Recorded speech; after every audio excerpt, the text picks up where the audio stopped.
It is a subject that has been debated for decades, and it will probably be debated until the end of time. We are talking specifically about gun ownership. Yeah, but we're not going to dive into the debate. We are going to dive into some new research that shows a majority of women think having a gun makes their home safer. And the numbers show they're acting on it, doing what they say they need to do to protect themselves and their loved ones. In the last 8 years, the number of women taking out gun permits has skyrocketed 270%. We met a group of armed women who insist they have good reason to be. I am single. I do live alone, and unfortunately, my previous relationship did not end well. And I am very fearful that some of those ghosts from my past will come back to haunt me. I was always really fearful of guns, and when Sandy Hook happened, it really affected me at the time. I had a daycare in my home with 12 children and 2 girls working for me. And there was a piece of me that stood up and said, that's enough. Michelle eventually overcame her fear, but says the camaraderie of other women learning how to use their weapons helps. I was looking around online to find a women's shooting club, and I couldn't find anything. I did find the Well-Armed Woman online, and they were opening chapters, so I decided I would open one and have the women come to me. The Well-Armed Woman is a national women's gun club that boasts 7,000 members with 225 chapters across the country. And it's a situation where there's no pressure. It's women helping women and supporting women, and who can say anything bad about that?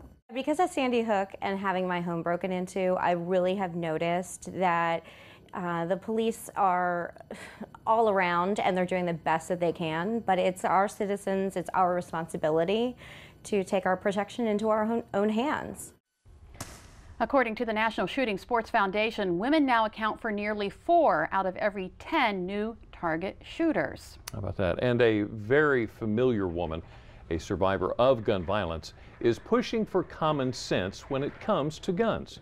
Former Representative Gabby Giffords recently spoke at the announcement of the formation of a new bipartisan group called Women's Coalition for Common Sense. The group says it will push for common sense gun laws. Now, you may recall, Gabby Giffords nearly died in 2011 following a shooting in Tucson. She says too many women are dying from gun violence. Dangerous people with guns are a threat to women.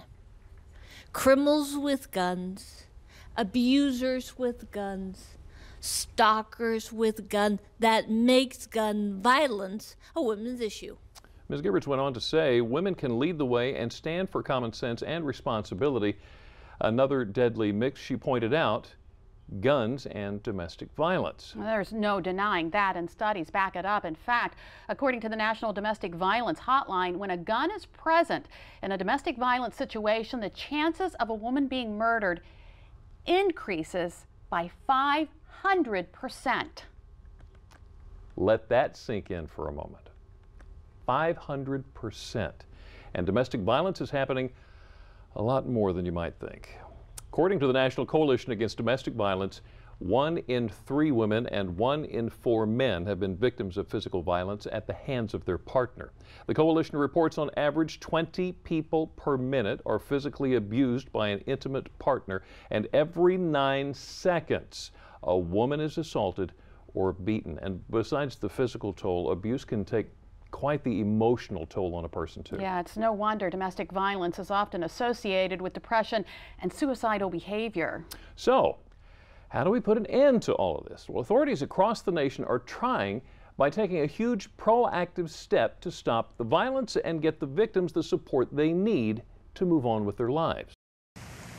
It happened longer than it needed to. At peace now, Karen remembers a time when she was caught up in an abusive relationship. Things like name calling to actually putting their hands on you. Scenarios too often played out every day. It's just kind of heartbreaking. Officer Travis Vernier responds to a lot of these types of domestic violence calls during his shift. I think a lot of times they do feel hopeless. I think they feel trapped. Riding along with Officer Vernier, he responded to 3 calls within just a couple of hours. I just need some help. I'm tired. Was he ever physically abusive with you? One Valentine's Day. This woman says her ex left the relationship but continues to harass her and her children. It's wearing on me because I'm missing work.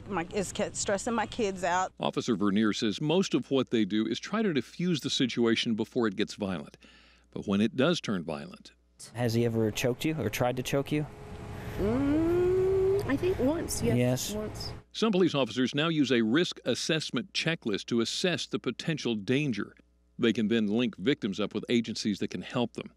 For Karen, she got help through places like Project Safe House and the House of Hope.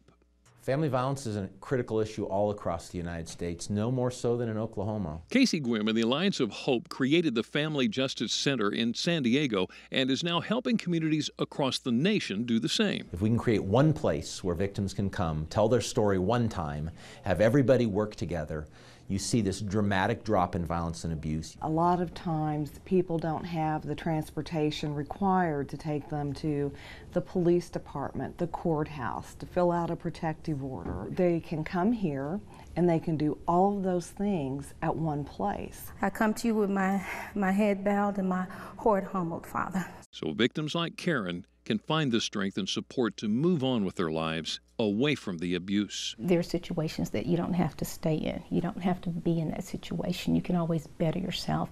And the light is not always at the end of the tunnel. It's sometimes right in front of you, and you're that light. There is, however, one caveat to this entire effort. According to the Feminist Majority Foundation, only about half of all domestic violence incidents are even reported to authorities. Why? Well, that answer is simple. Victims often fear retaliation from their abuser. That's where the Black Dot campaign comes into play. Perhaps you've seen a black dot on someone's hand. Do you know what it means? Some say it could save lives, while others claim it will only take them.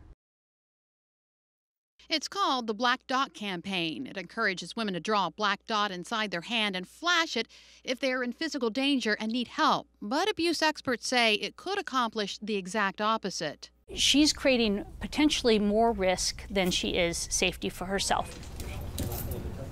The Spring is an organization created to stop domestic abuse. All proceeds from its thrift store go to this effort and its educational programs.